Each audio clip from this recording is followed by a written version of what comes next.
All right. Awesome. Happy to be joined by the former UFC interim lightweight champion, Dustin Poirier. A lot going on for the Diamond. As we record, he's out at the annual Mr. Olympia event, teaming up with the fine folks at Celcius, who has a new Essentials line coming out. We'll probably learn more about that in a little bit, but let us say hello to Dustin Poirier. Dustin, how are you, sir? Good. How you doing? I'm doing great. A lot to Staying busy, discuss. man. I'm staying busy over here. Yes, it is actually a few days after Halloween, and I'm a dad myself. I was dressed like a pizza for Halloween, but the Poiriers just crushed the hex in the Halloween costume department. The Adams family, well done, my man. You guys are on fire. Hey, thank you, man. I would love to take credit for that, but as always, it's my wife. She planned. She ordered everything, planned it, and I just did what she said. Smart man. Smart man. Yeah, exactly. Exactly. I know what that's like. So as I mentioned earlier, you have a partnership with Celsius. It's created some good and really interesting opportunities. Now attending Mr. Olympia this week. And I've been told that when you go out there for the first time, you sort of think it's just this one day event. It's a bodybuilding competition, and then you watch it and then you go home. But this is actually like a full week thing, almost like the bodybuilding world's version of International Fight Week to some extent. Like, what has the experience been like out there this week for you? I got in last night. So far, it's been pretty cool. At this hotel I'm at, it's a resort here in Orlando, like close to SeaWorld and stuff like that. So it's really busy, but I'm seeing fit people walking around everywhere. I did a workout this morning at the gym, and there was the female bodybuilders in there, and I've obviously I know what bodybuilding is, but I don't get to interact with bodybuilders that often. So to see the size of some of these women and to see the size of some of these men is pretty impressive, man. What are you looking forward to doing out in Orlando during this weekend's event? Hanging out with the Celcius team, promoting the new Essentials line. I used one this morning as a pre-workout before I got a lift in, and shaking hands, meeting people. That's about it, man. I'm just excited to be here. Well, we'll get back to the Essentials line in a moment. But as far as Dustin Poirier, the fighter, goes, we last saw you compete in July, UFC 291 against Justin Gaethje. Didn't go your way. You spoke to my colleague Ariel Helwani shortly after the fight. You were very open and honest about how you felt about things. But what has life been like for Dustin Poirier, the fighter, since that night in Salt Lake City? For the fighter, I've been busy. I have buddies who fought in Ireland under the Bellator banner, and I have guys back home who are always training in Louisiana. So I'm always in the fight scene. I'm always training. I'm always around fighting. But as for me, I've kind of taken a step back and just seeing what opens up, seeing what makes sense when the UFC calls me. That's about it, man. Just staying in shape, staying low in weight, and trying to remain a student like I've always have. You mentioned waiting for the opportunity to arise when that phone rings, and there was a bit of drama in your division a few weeks back because Islam Makhachev, as you know, was supposed to fight Charles Oliveira in the rematch at UFC 294. Oliveira gets the cut, scratch from the fight. We found out Alexander Volkanovski stepping in on 12 days notice. And you tweeted, I believe the day after that announcement was made, that you were called about it and you said yes. And on top of that, Hunter Campbell told Mark Ramundi of ESPN that not only did you say yes, that you were essentially bugging him, wanting to know whether or not you got it. So is that accurate from your perspective? Like, what was that time frame like for you when you got the call to when you found out Volkanovski got the fight? Yeah, that's exactly accurate. I think it was 12 days, 11 days before the event. The thing is, dude, I just landed. So I have a condo in South Florida, and the day they called me, I had just landed maybe 2.5 hours in Florida before the call to check on my condo, and I stayed there for like maybe 5 days to get some training in with the team there because I haven't seen them in a while. But so I get back to my condo, I'm unpacking my bags, and my phone rings. I see it's Hunter, and I'm all jacked up on Celsius, dude. I answer the phone. Let's go. I said, what a perfect timing. This is how life works. I just landed in Florida. My whole team is here. My coaches are in town. This happened for a reason. He asked me my weight, and I can make the weight in 11 days, no problem. And I thought that was it. That's why the next day, he told me give him 1 day. So the next day I didn't hear back. I'm like, hey, bro, I said, yes, let's go. I got my team here.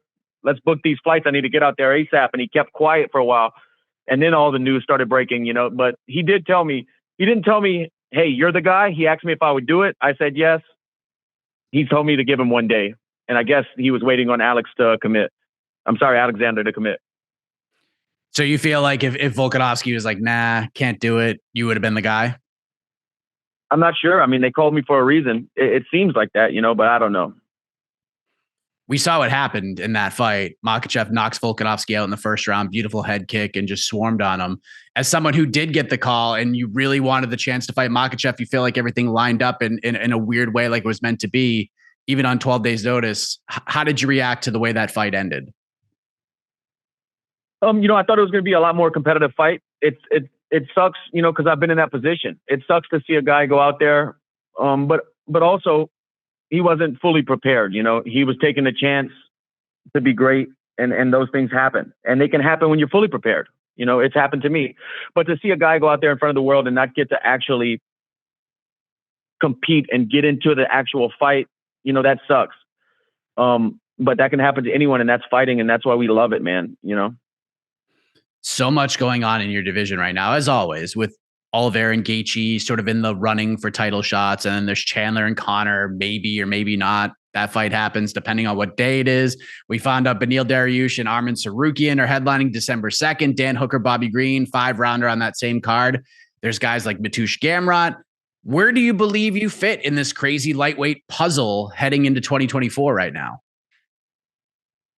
I think I fit where I have for the last decade. I think I've been a top 10, top 5 fighter, and my track record proves that for the last 10 years plus. I came into the UFC. My debut was against the number 1 contender at the time. So I'm never far away from the biggest fights possible, and I train every day like it, and I go about my life like it, and that's just what it is. When would you like to return? Perfect world. UFC calls you and says, Dustin, when do you want to fight? We'll make it happen. Is there a time frame, an opponent that stands out? Like, what are you thinking right now, November 2023? Right now, my current mindset, I'd fight in 6 weeks. I'd fight in 8 weeks if the fight made sense and I was excited about it.